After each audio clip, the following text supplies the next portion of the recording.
Let's come, but now Steve and Reece are with us in the kitchen to cook some pudding. How is your cooking, both of you? Are you any good? No. Any good? Quite good. Are you? Oh, yeah. What sort of things do you cook? Kind of children things. Opening tins. Yes. Spaghetti hoops. I could do like spaghetti bolognese and cottage pie and kind of meaty kind of... Do you like cooking? I think that's the important thing, really. You know, if people sort of say, I don't really cook, if you know what I mean? If you like Sometimes I despair at how long it takes and how quickly it's consumed. Yeah. So it's like all that work and then it's gone in 10 minutes. Yeah, that's Somehow true. I want it to last longer because you know the work that went into this, and I feel like it should be... There is a theory that... It should last you that length of time the other end as well. There is a theory that 14 minutes after consuming something, you're full up. Yeah, is that right? Is it 14 minutes that you won't feel hungry again? So it doesn't matter what you eat. 14 minutes later, you'll feel the same, whether you've eaten the nicest meal in the world, which has cost you 600 quid, or a spaghetti hoops. Yeah, yeah. In 14 minutes, you'll feel the same. That's a terrible thought. and as someone who owns restaurants, it's a really depressing. Spaghetti hoops on the menu. Okay, so we're going to make a Victoria sponge. But we're doing it with lemon and strawberries. It's just that time of year. Yes. Nice sunny days, so it's a good simple cake to make. So we've got lemon curd strawberries, then the cake itself, classic cake mixture. We've got flour, we've got eggs, we've got butter, we've got sugar, we've got some lemon. Then for the filling, we've got mascarpone, some icing sugar, and some cream. So Steve, first job for you is to chuck the sugar into there and just beat those together with a spoon. Okay. You could do this with an electric whisk, which would make life easier, but why do that when you've got me to do it? But it's telly. Exactly. Exactly. And also, it's much nicer to feel those ingredients and develop them. Nice, nicely soft butter. Yes, exactly. That's the key to it. Soften not rock butter. hard, like just out of the fridge.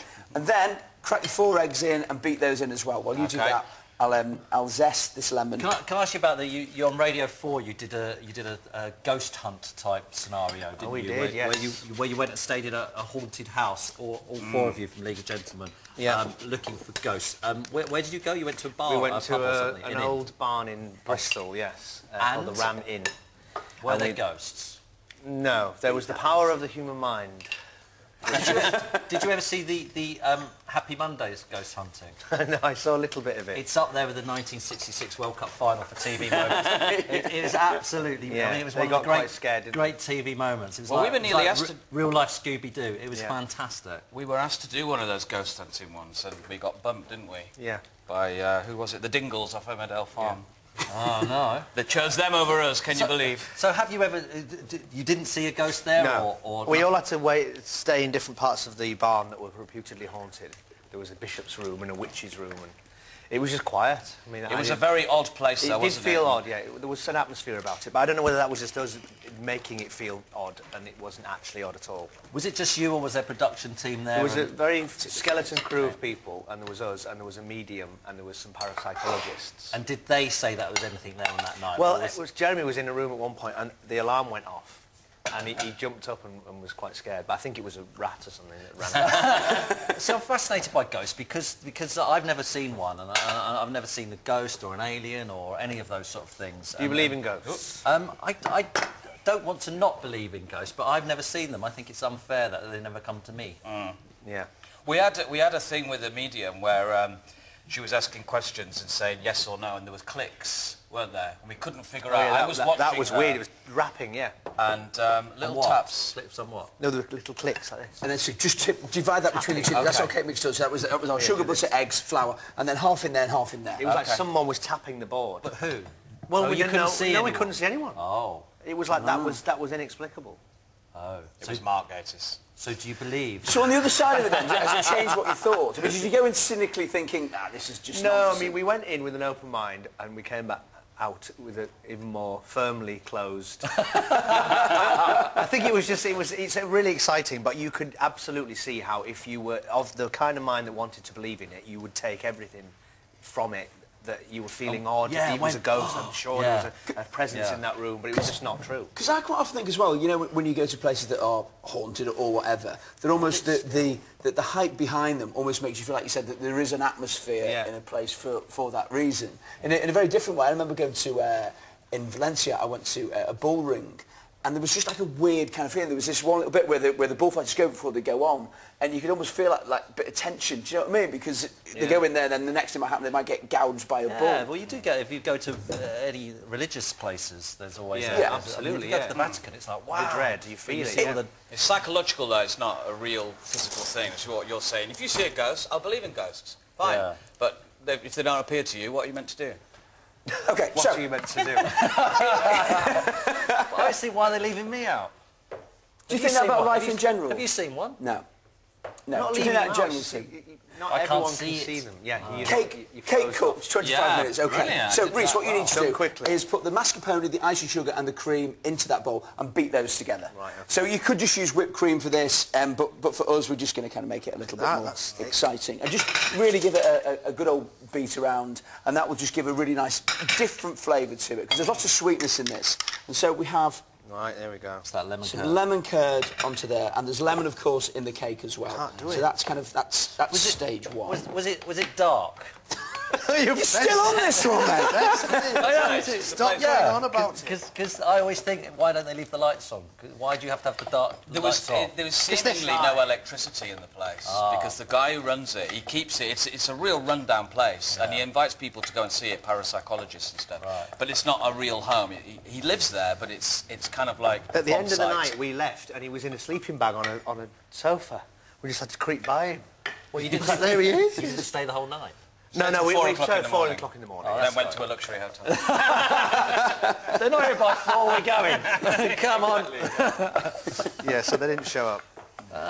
All right, so we've got the there you lemon go. curd, then we're going to layer up our strawberries like that, and then what we do with all of that, that's beautiful, that's perfect. Done. But then, Reece, if you want to come around and just scoop that onto the top of this. Onto the top of the strawberries. Yeah, so that's going to be, so we've got cake, lemon curd, strawberries, nice. and you can just almost kind of dollop it on, and then by the time we put the top layer of cake, gonna come off? That's nice. This is agony for me. I'm on a diet at That's the moment. beautiful. You're on a diet. Yeah, so I'm not going to eat any. What sort of diet are you doing?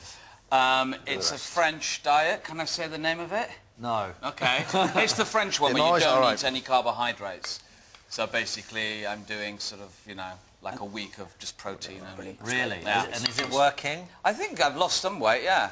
But you know, when you go to do a show that's like 'cause- Benidorm and you got nothing on for the entire time, you feel a bit embarrassed. And a lot of people on that show did that diet and lost a lot of weight, yeah. It's So, just so all the bad first series, everyone's kind of slightly tubby. The next series, everyone's 0% body Exactly. fat. It's turned into beige.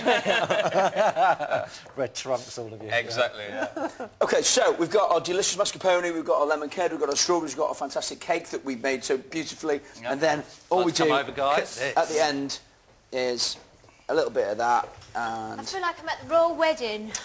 Lou, I'm amazed that you weren't there. So am I. You're come royalty in our eyes, Lou. Okay, Thanks. and then let's just cut a few bits of that.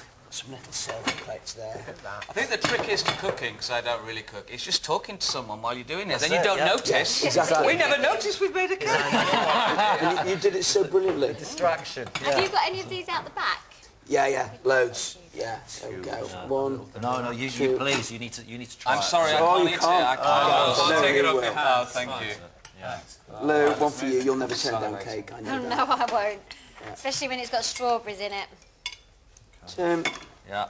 All right, thank you. For it.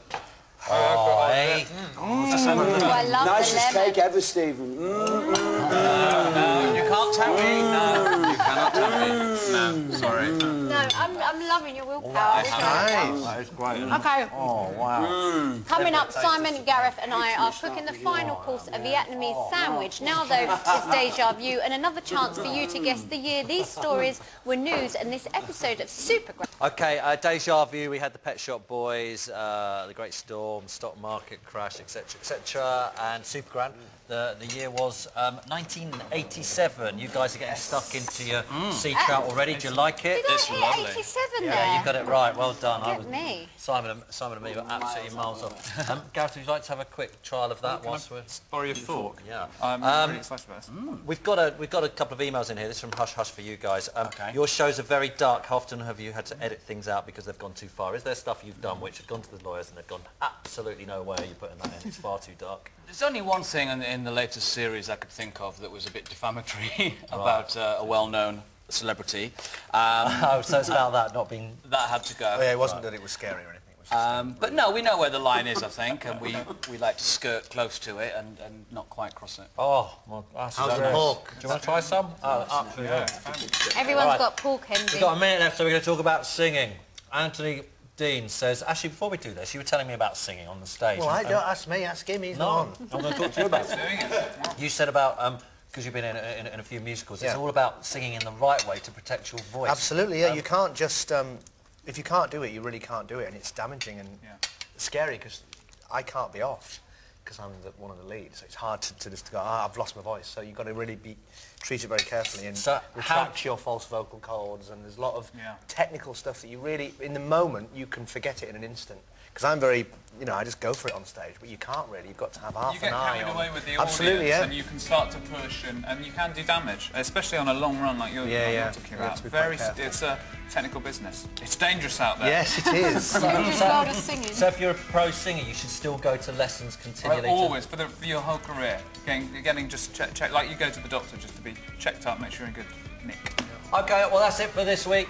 Many thanks to our guests, Gareth, Steve and Reece. Next week, we're joined in the studio by guests including hairdresser Vidal Sassoon's on the show. How We've about all got that? hair pressure, Simon. This is something for the weekend. Enjoy your Sunday, everyone, and we'll see you next week. Goodbye. Thank you. Bye.